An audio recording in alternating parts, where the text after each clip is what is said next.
सुकिंदा जगन्नाथ मंदिर में नूतन विग्रह प्रतिष्ठा उत्सव कार्यक्रम पालित ओडिशा सरकार देवोत्तर विभाग द्वारा परिचालित जाजपुर जिलार सर्वपुरातन यह सुकिंदा जगन्नाथ मंदिर नूतन विग्रह चतुर्धा मूर्ति नूतन विग्रह प्रतिष्ठा उत्सव सोमवार संध्यारू आरंभ होता देखा मिलता। यह प्रतिष्ठा उत्सव 26 तारीख सोमवार ठारू आरंभ हो 1 तारीख शुक्रवार पर्यंत जारी रहितला।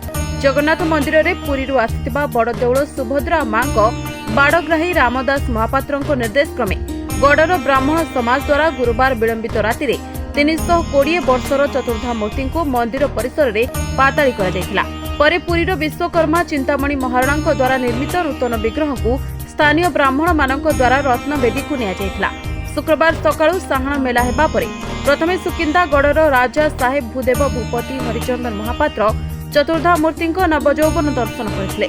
5 दिन धरी एही कार्यक्रम में हजार हजार भक्तों समागम होइतिबा देखिबाकु मिलिछि।